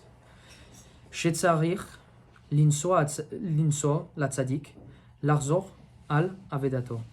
Ki godem sheyotze adam la'avir ha'olam malmidim umarin lo kol ma shetzarich lasot ulaved lasik bazeh ha'olam. I'm actually not going to continue too much with this, but it's actually a Gemara Niddah, right? Yeah, I think it's Gemara Niddah. Yeah, Niddah on page 30b. It says that it brings down the aspect of how before a person comes down into this world, the famous story about how an angel learns with the child and teaches the child everything that they need to do. It's everything that they need to accomplish with their midot. It's every single action that they need to do in this world. It's their tikkun. It's everything that they're going to need to do. And the Zohar discusses it how essentially when the child comes out into the world, through the impurity and all the difficulty that exists in the world, just the ruach, just the existence of the air and being in the world is so terrible, is so impure, that immediately the child forgets everything. There's also a different commentary that says through the angel hitting the person on above the lip is the sign that he forgets everything. But specifically what the Zohar is saying is that even specifically not even related to that, is that the child, just in the experience of going through birth, is completely forgotten of all of their world and all the tikkun that they have to do. Now, over here it talks about that a person needs to travel to a tzaddik for everything that he has lost. Essentially, lahzor ala avedato, right? Aveda is like the lost items, and that the tzaddik essentially is going to return it to him. I'm not going to go through the whole lesson right now, but I just wanted to start off with that part. Now, there's different types of tzaddikim. And the simplest way to be able to explain this is that, for example, just like a person can pick a different career path in life, like people might want to study finance or medicine or to be a lawyer or real estate agent or a doctor or a rabbi, people pick different types of paths. And through the different types of paths, they may have mentorship or they have things that they connect with. Tzadik is similar in that respect, that people connect with different types of tzaddikim. And tzaddikim are responsible for different parts of their followers. They feel responsible like a father feels responsible for their child. And so it's very important that tzaddikim, in this lesson we learn a concept that the tzaddikim, very importantly, go after the losses of their children, essentially of their children or their followers and the people that are around them. Now, as I explained, the Gemara and Niddah is very important, but even in the reference, even mystically, they explain how there's a reference to the pasuk in Proverbs because it says that there's a candle that's burning above them, and that's a reference to the angel that's teaching them. Separately from that, I'm going to jump into a concept now that I'm going to reconnect back with this, and then we're going to start understanding what about what Natan Yuzon wanted to share specifically about the teachings of Rabbi Natan of Breslev and Rabbi Nachman of Breslev. Is that there's a Gemara in Bava Metzia, specifically in the book of Bava Metzia, that talks about lost items and lost objects. Now, because we're talking about lost items over here, it's important to be able to reference this idea and where it comes from. The Gemara is very, very long. We're talking about literally hundreds of pages of the laws on dictating how to return objects and the different legal regulations around it. It's a very technical type of Gemara. And in the Gemara it says that if, for example, a person loses an item, if there is a sign on the item, right, then you have to do the necessary work to be able to publicize it and help return the item to a person. In fact, you're not even allowed to look away. By the way, referencing to lesson 17 of book 2, which is mistakel. It's the concept of being able to look. You can't look away from something that doesn't belong to you, right? And then separately from that, obviously if the person loses something that doesn't have a sign and he doesn't have it, then it's hefker, and then you can be able to acquire it. So people accept things that are not theirs in the street if it's permitted. And the Gemara goes through these different types of aspects of accepting things and not accepting things, depending on whether or not they're permitted or they're not permitted. There's different arguments between Rava and Abaye, I believe, throughout the Gemara, and it gets a little bit deeper. And it starts saying, for example, what if a person loses something, right, that doesn't have a sign on it, and it does have a sign on it, but when the person lost it, we have to understand if they gave up hope or they didn't give up hope. Meaning that it's a question of knowing that if, for example, someone loses a pen, but it's a very unique pen, right? Or maybe even it's a simple pen, but it's got a lot of bite marks all over it, and it just says, doesn't really matter, but just like a typical, whatever it is, like pilot or something on it, then a person knows that it has a siman because it has a specific style.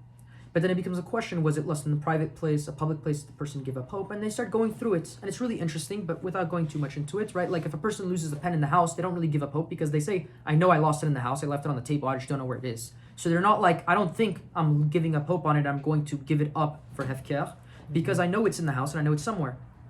Now, separately from that, if a person is going through an airport, right, or in a train station, and he loses a disposable pen, doesn't matter how much sign there is or how cute the bow is on the pen, you give it up because you know that there's no chance you're getting it back. And so it starts getting into this aspect of asking questions around, well, what if he lost something in a place where they didn't know that they lost it yet? How do you know if they didn't lose it yet? Can you acquire it at that point, and is it yours and is it not? And they go through all these argumentations. Now Rabbi Natan specifically brings this up because Rabbi Natan was very good in Likutei Moharan and being able to connect very deep concepts from Rabbi Nachman of Breslev in a very simple way, but being able to take a very simple halacha and show you what's actually going on behind it. So, like we said, there's in lesson 188, there's this aspect of the tzaddik and traveling to the tzaddik for losses. And we talked about how connecting to tzaddikim is very important because we know that the tzaddik is responsible for the losses. Now there's something that's actually very powerful. In lesson 108, there's a reference to this idea, which is that as people, essentially, start to descend and do things, what constitutes as a loss, right? So there's the loss that a person has, which they forgot their mission in life, which is the loss of the original child, which we discussed in Gemara, Niddah, okay? Which is you don't know what you need to do, you don't know what your mission is, so you have these losses, right? You don't know what you need to do in life.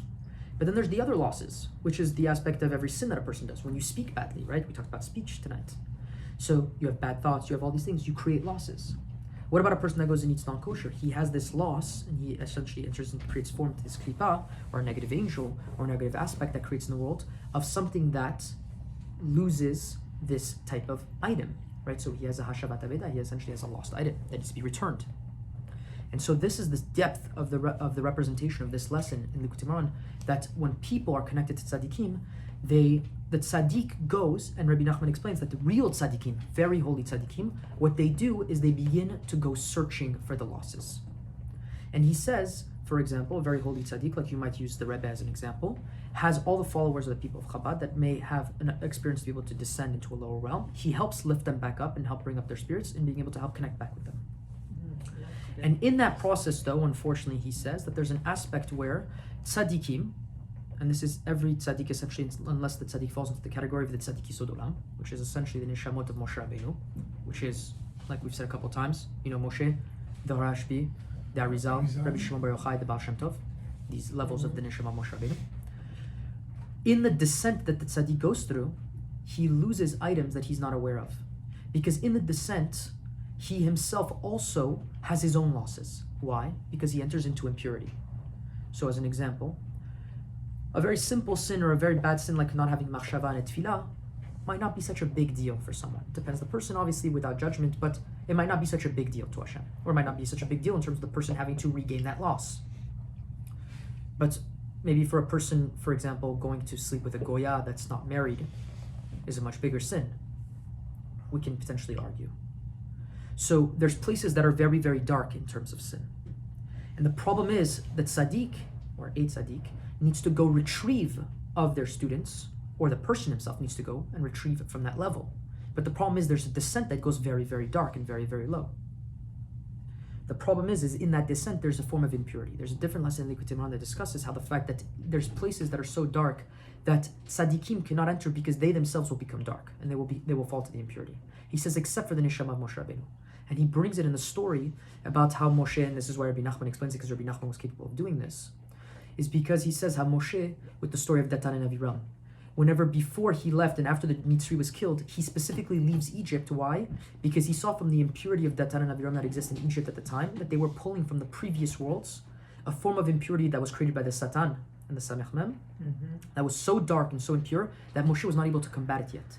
So he leaves, goes to the burning bush, does this form where he starts elevating his level, understanding God through different names, gets to the level through the grace of God, becomes the entity of the tzaddik that is necessary to fight all those evil forces, and then is able to go back and combat that. Now, that's why anybody else that would have interacted with the Satan or anyone else that would have interacted with Datan and Aviram, they all fell. That's why they were all in slavery. Except for Moshe, because Moshe was not able to do that. So Moshe goes out, he enters pure, and he comes out pure.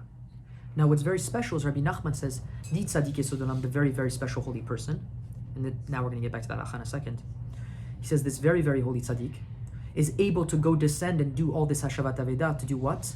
Because he collects the losses of the tzaddikim that lost things along the way. And when he collects the losses of the tzaddikim along the way, he collects all the losses of everything under them as well. And that's why the sod of this lesson is that Rabbi Nachman essentially says he holds all the losses of all the world and all of Am Yisrael. This is part of the secret of being able to travel to Uman. And this is why people go to Uman specifically, and the Breslovers do it because of this lesson. Because in this lesson, when you go to the tzaddik, what you're essentially doing is you're beginning to now enter the concept of this halacha.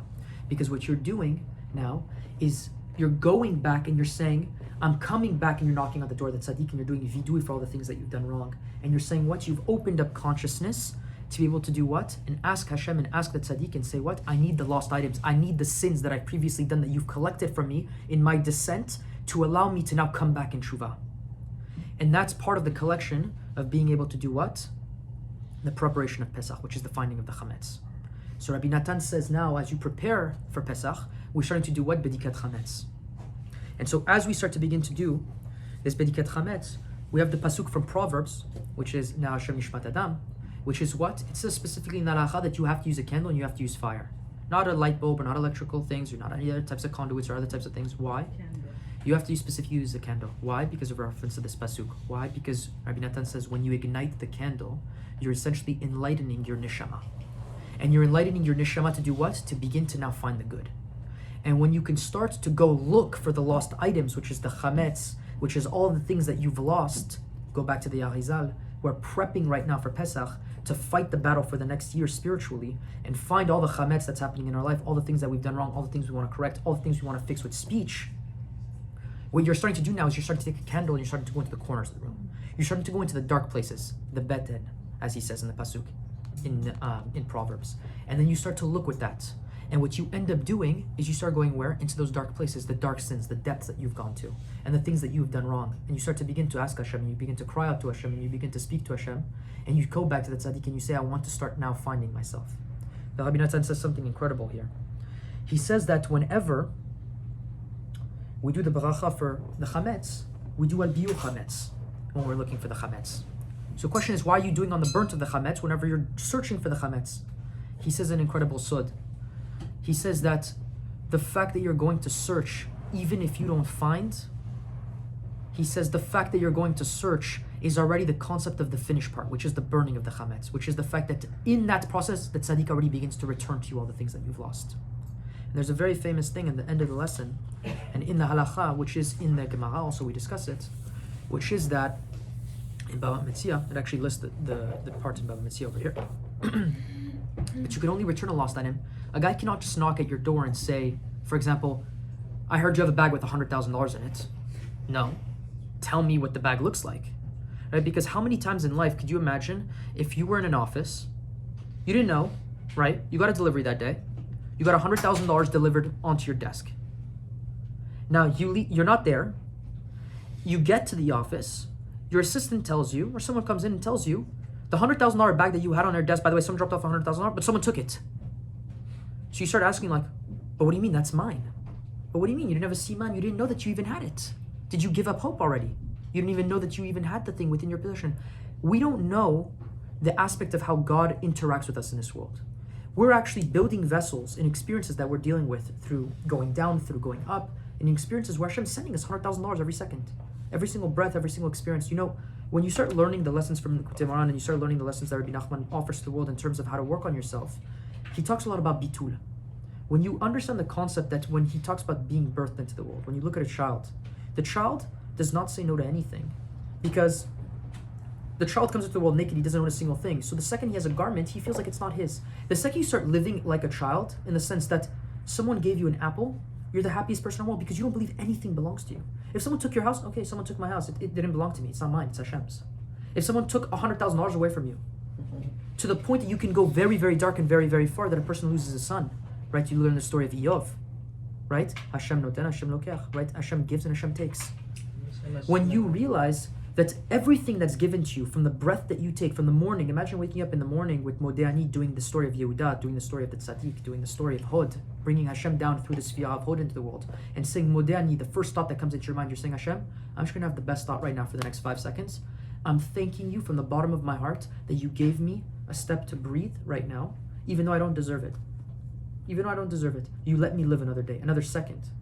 And that appreciation, that walking, that recognition, that Hod, is the aspect of revelation of Hashem, bringing Hashem's glory. And the Tzadik wants only one thing. We learned that from lesson 17 of book 2, which is that he wants only one thing to do in this world. He wants to bring the glory of Hashem back into this world. And he helps doing that by collecting all the lost items. Because why? Because if we don't collect it, or the Tzadik doesn't collect it, the Satan or the evil son's going to go collect all the things that we've lost. That's why there's another lesson in Likutei Moharan that talks about how, in the end, the Mashiach is going to go and take all the tefillot that are stuck in the throat of the Satan. Which is the aspect of all the things that we lost, that our tefillot were not proper, and were not able to ascend properly. They were taken and they were put into essentially the throat of the snake and Lavan and all the klipot that exist, Haman, Amalek, and he goes and destroys all of that. And all the aspect of Haman, Amalek, Paro, all this stuff is to create doubt, it's to create confusion, it's to create not a value within ourselves.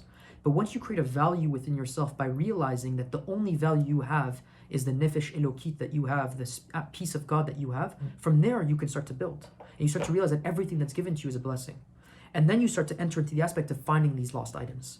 So then you can finally go, and now when we're going to prepare ourselves and we're going to start looking for chametz in our house, recognize that even the Chafetz Chaim, he used to do Bedikat Chametz, and he would go search for the chametz all night long. We do it for a little bit of time. We do it for 5, 10 minutes, 20 minutes. We have a little bit of fun with the family and the friends, right? And then we joke around. But, and that's good too, it's good to be besimcha because we talked about simcha and Shabbat. But the reality of it is that this is a moment right now in these days, as we look for chametz in the house, think about the chametz in our lives. Think about the things that we've done wrong, the things we want to improve on, think about the things we want to fix. And this is the importance of preparation with these parashiot right now, the Mishkan and Moshe, learning from the Tzadik and learning obviously from the teachings of Rabbi Nachman of Breslev, how through looking with this light, we're able to do this bracha, to be able to help elevate and bring up and find all the lost items that we have. Bezat Hashem, at the end over here, it's not even discussed here. I heard this in a different class. They say at the end of our lives, we should have the merit to be able to come back, the highest levels, to be able to go to the Tzadik at the end of your life and go to him with a list and say, this is what I lost, this is what I lost, this is what I lost. Can you please return me this specific item with all the simanim? To say this is every single item that you've done. That's why even whenever a person does vidui and he says sorry for something before Hashem and hitbodedut, you should go into extreme detail. You should tell Hashem about every little thought that you had that was wrong. By the way, I'm working on being kosher, but that one time I went out and ate sushi, I want you to know I really enjoyed it when they gave me this sauce. And this roll was very good. And this thing was like this. And you go into every single thing and you be emet with Hashem. And you talk with him honestly. And you say, but you know what? I understand that this isn't good because I'm not elevating any souls. There was nothing over there that was prepared in Kedusha. There was no elevation from a bracha. There was no aspects of it that were elevated in terms of spiritual worlds and things like that needed to be elevated. There was no purpose behind it. So I was eating because I was feeding my physical body. I was eating, in the Gemara, they reference it as eating like a pig. Because the second you do something for yourself as opposed to doing it for Hashem, is the second you start acting like an animal. So when you start entering into all of that and you start doing that a little bit better, and it just starts with a little bit more of finding this chametz. That's the importance of this holiday, and that's how you reach a geulah. The real redemption comes through a person being able to sit down and to be able to properly look through the chametz and find the chametz, and then burn the chametz and remove it all, so that Bezat Hashem, a person can be able to achieve a much higher level in connection with the Tzadik. And the Tzadik specifically does all of this for us. Is there anyone that has any thoughts or any questions on this? My thought about hakarat hatov. Hakarat hatov, exactly. Hakarat hatov. The Hod is a very big deal. For me, it was very moving when I learned a lot about it. זכרתי לך חסד נעורייך, לכתך אחריי במדבר. From where is that? When from Tehillim, when he tells Bnei Israel that he remembers that they followed him in the desert. Yeah. It's hakarat hatov. Exactly. HaKadosh Baruch Hu has hakarat hatov. You know what's really interesting is that we build pictures. There's two things that I was thinking about this week. One is that our lives, what we're really doing is that we're painting our own picture. We're doing our own painting. It's a parable that I kind of thought of on my own. And that's why it's so important that we, each and every one of us, has a single journal. Now the beauty about doing that painting is that Hashem gives us the tools and stuff like that. He gives us the right oils, He gives us the right paints, He gives us everything. But the problem is that we need to be able to figure that out. And it's very difficult, unfortunately, when people start to tell us, this is the way you should be doing your painting, this is the way you should be doing your strokes. But everybody needs a teacher, everybody needs an art teacher to be able to learn how to do it. And so for me personally, that's Rabbi Nachman of Breslev. But for other people, they might have another teacher that teaches them something else. So it's very, very important that everybody needs to do their own art piece at the end of time. And that's the way that you essentially come to fulfill your own purpose. With that being said, the other thing that I was thinking about is that we all have different versions of the way that we look at Hashem. Unfortunately, people limit the way that they look at God. Myself included, right? We build an image of God that's like, well, God does this, God does that, God does it. When you start really expanding in the proper use of chokhmah, in the proper way, as Rabbi Nachman would explain, to gain real da'at and real knowledge of God, and you understand that God really runs the world a very, very specific way, and you give all the credit to Hashem, and you don't limit Him in any capacity, that He doesn't see negativity, He doesn't see this. The second a person starts trying to judge another human being, what they're really doing, aside from the other things that we discussed, is they're creating a limitation on God. What they're saying is that God has this emotional imbalance, that He needs this psychological help, that He saw someone not do a mitzvah, so now He's emotionally butthurt, right? So now God is like holding a grudge against a Jew. How limiting is that vision of God? That I'm going to go up to heaven after 120 years and God's going to sit there with a notebook and just be like, you did this wrong, you did this wrong. It's so limiting. I refuse to believe in that version of God. So the version of God that I believe in is the infinite one. It's the Ikya Shariki. It's the highest level. It's the ultimate forgiving God. It's the one that looks at your ratzon, your intentions, how you want to deeply forgive every single Jew, how you want to live with him in every single aspect. So for me, there is no limitation of God. So I'm trying to refine that more and more over time, but I want to build a relationship with Hashem that doesn't limit him. Because if I don't limit him, then I'll allow him to enter into me in infinite capacity. But if I limit him and I only create a space for him that's this big, then he's only going to act with me in that way. And people are really confused about it because people think that like a person might sign $1 million deal and they'll be like, oh, you're so blessed. I don't know if that $1 million deal is a blessing. I'll be honest with you. I don't know who has the vision to understand that. I haven't met anyone today that understands if that's a blessing or not. I don't know anyone that knows that chokhmat patzuf in that respect, right? So the people that walk around and we have this confused version of like, oh, this guy has like the best life, or this person has the nicest car, or this person has the most money, or this person has... I genuinely don't know what's good and what's bad in this world. The only thing I know is that I have to build more space for God. And that Hashem is going to help me see, with the right intentions, more good and more of what his plan is. And every aspect that I'm trying to do to try to remove from that or not see that is me not believing in God or me limiting God. And I refuse to try to create a form of God that's not higher than that. You don't create God, you feel him. Sure. Create an idea. Yeah, that's what I really mean, is that I don't want to ever create a limitation on God. Him, it's how you... Of course. And that's why the more difficult is to connect with the Ein-Sof, with the infinite, and that's because it's very difficult for a human being to comprehend the concept course. of infinity.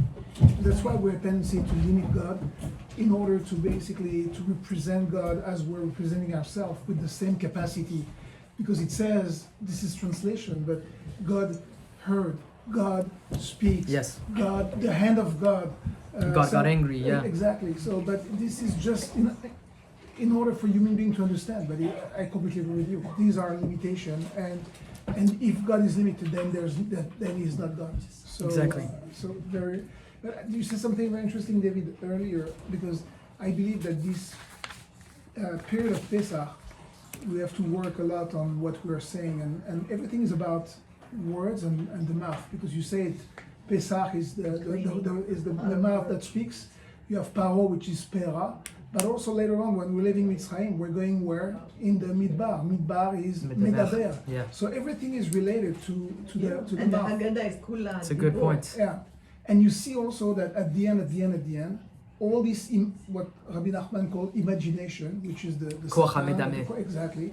You see that when we're leaving Egypt, if Egypt is completely destroyed, and in the name of Paro, you reverse the letter, it makes Afar. It's also dust. So all this belief that we had about slavery, we will never leave, we will never this and that, and we reach the 49 level of impurities. All this is basically a dream. It's dust, Afar. Yeah. Attends. Good point. C'est les mêmes lettres. Ouais. You know, I had a couple extra points. I'll keep the video running for those that want to hear it after. Is some ideas that I just some personal thoughts that were hitting me when I was learning. For those that wanna listen in. Back to the idea about Vayikra and the whole concept that we're discussing now, which is the Mishkan and preparing ourselves to be able to accept Hashem. This is where it gets a little bit deeper, I would say. It's the book specifically that discusses korbanot. It discusses also the different types of sacrifices that we have to do. So I was thinking about something kind of interesting, and for those that are breast-led, they might really connect to this a little bit more. Ciao, Odile. Good night. So the word korban in Hebrew has a gematria of 352. Okay? Kuf 100, Resh 200, Bet 2, Nun 50, right? 350. Yeah. Yeah, you could do Rakben. Yeah, you could do a lot of things with it. But specifically, what I wanted to discuss on this is that I'll say the three things and then I'll explain the reason behind it. There's another word that has a gematria that's very close to it, which is the word simcha. Simcha is gematria 353, right? Shin is 300, Mem is 40, Chet is 8, and He is 5. So we have 353, which is one on top of that. And then there's another gematria, and this one's the one that's going to make breast lovers a little bit happy, which is Nanach, Nachma, Nachman. and that's 354. Wow. So I was thinking about this a little bit this week in the process of descent and the process of connecting to the Tzadik, and Hashem sent me this little idea, which is that we bring korbanot, and there's korbanot obviously that can be done out of hoda'ah, which is recognition and seeing the good and wanting to give a gift, which is also coming from a good place of recognizing Hashem. But it's connected to simcha. And there's the other korban, obviously, which is done, which is the main forms of the korban, which are done through sins and the different types of things that are done that you have to be able to compensate for. In the process of giving korbanot, you go through this whole process of vidui. You put yourself on the actual, you put your weight on the animal. It's as if you yourself are being sacrificed. You actually have to have machshava, as if the sin that you had done is actually meriting of death. And now, instead of you being sacrificed, the animal's being sacrificed. There's this tremendous emotional connection and process that's happening in that sacrifice. But the reason that we said before, when a person sins, that allows for them to have to bring a korban, is because they lack this vision of God. And there's something very special about simcha. Specifically, Rabbi Nachman is Rabbi Nachman ben Simcha. He comes from Simcha. Also, we said Rabbi Nachman was Rosh Chodesh Nisan was his birthday, and he also said Hashem gave me Rosh Chodesh Tishrei. He gave him Yom Adin. So Rabbi Nachman has the head of the two beginnings of the year. It's not a coincidence for that. Not only to judge the body, but to also judge the soul. He knows how to take all the lost objects and all the lost items. Through Simcha, being able to connect back to Rabbi Nachman, and through being able to do this, you have this expansion in being able to do what? Essentially, which is the aspect of being able to connect back with the Tzadik, which is the full expansion, as the Zohar would say, the song that's written once, twice, 3 times, and 4 times to reveal the Mashiach. Now, if you add 4, which are the 4 separations, to Nanach, Nachman, Nachman, to 354, you get to 358, which is Gematria Mashiach. And so through the aspect of rectifying and putting your weight down and recognizing sin, realizing that sin came from a lack of vision of God, entering into simcha, and through simcha being able to recognize the source of being able to how to be saved and being able to connect to the tzaddik, then you're able to bring about the Mashiach not only within yourself but also within the world. And that was one simple idea that I had over here. You can obviously expand on it a little bit more. I was hearing something beautiful. A proof to why Nachman is a very powerful verbal tool that can be used in the world. And it's brought down by the Ben Ish Chai. The Ben Ish Chai explains that this is coming up in about a few months from now, that whenever Korach wanted to go to when Balak wanted to go to Bilam and he wanted to curse the Jewish people, he asked specifically Bilam to do something very special. He gave him a name, and he said, I want you to read this name backwards. There's a Gemara in Avodah Zarah, I believe it's Avodah Zarah. Yeah, I think it's Avodah Zarah, that says that when a person wants to, I don't know if it's Avodah Zarah, it might be Avodah Zarah, don't quote me on it. So it says that whenever a Jew should not drink water, it talks about specific nights during the week, you shouldn't drink water at night. There's a name of an angel that comes and persecutes the person for drinking water at night. I'm not going to get into it right now. It's not important. If it's covered.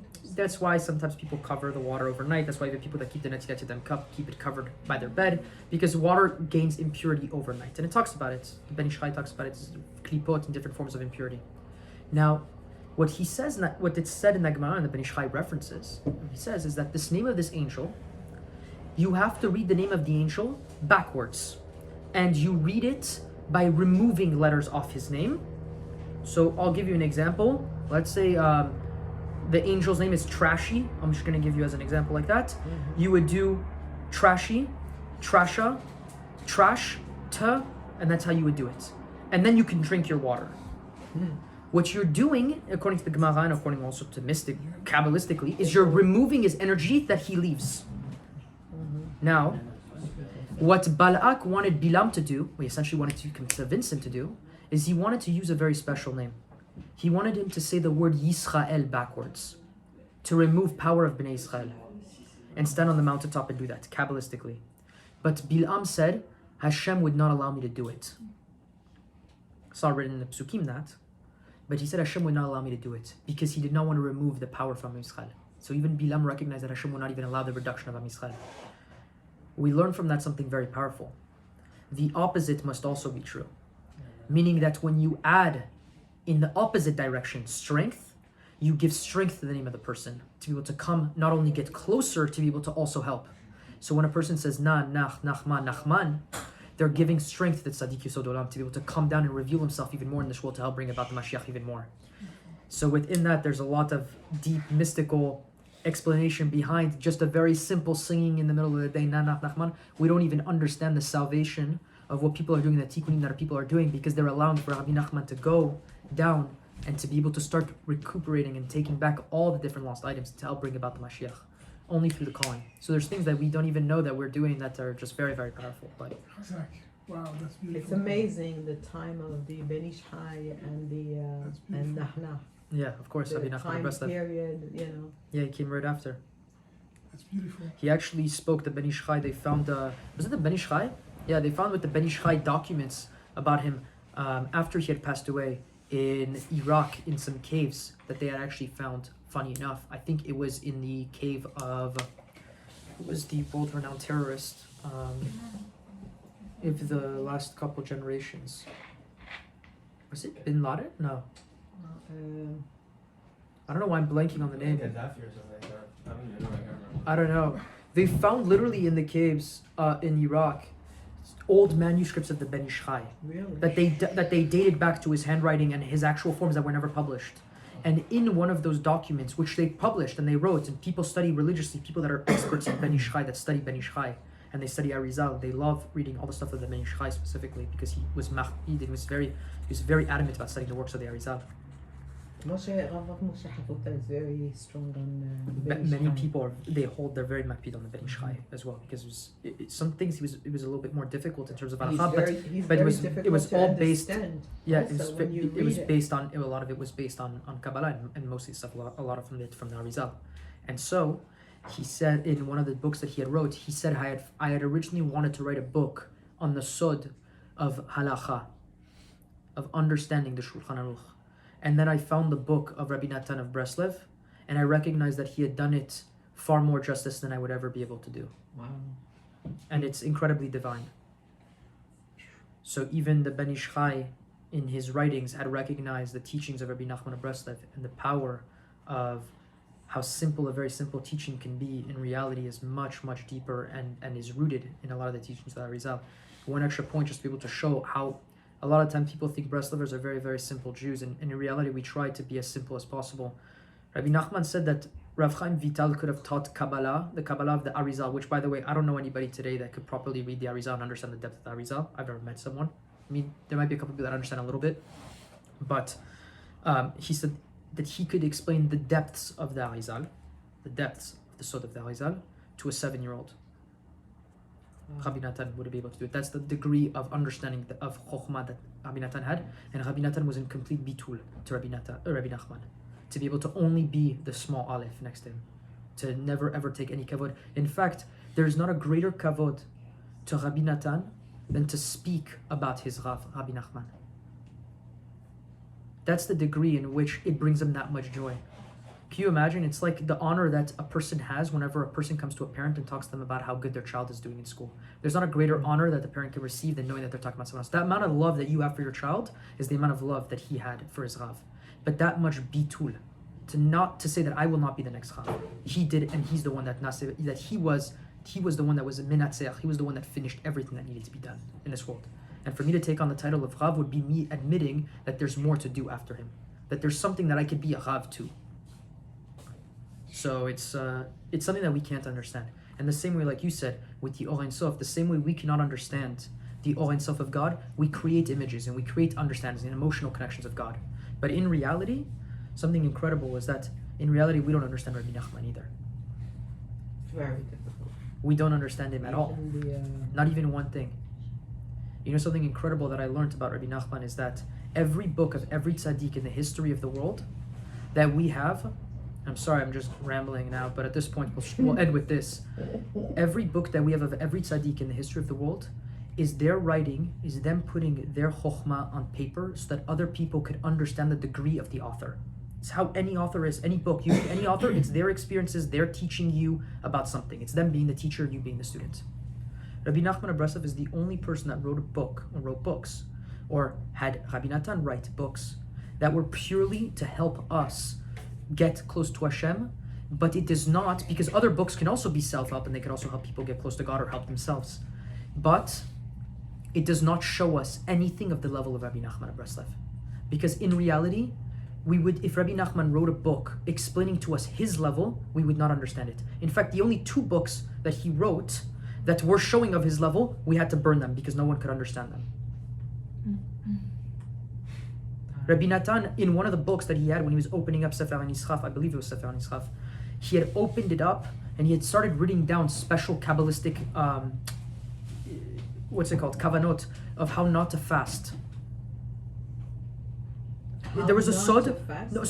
How not to ever have to eat again. It was a tikkun on how to never have to eat again. Already Breslevers at the time of Rabbi Nachman when he was younger, the students were already not eating, and he had already overcome not being able to eat. There was a point where he had discussed many years where he had fasted, I think 40 something Shabbatot in a row, between Monday to Friday, then 8 for Shabbat, because the mitzvah of eating for Shabbat is from a whole other level. It's also discussed, by the way, in lesson 17 of book 2, how the eating of Shabbat, it feeds a different part of the soul and something else that's elevated. That's why they eat, and it's not even for them. It's a spiritual eating.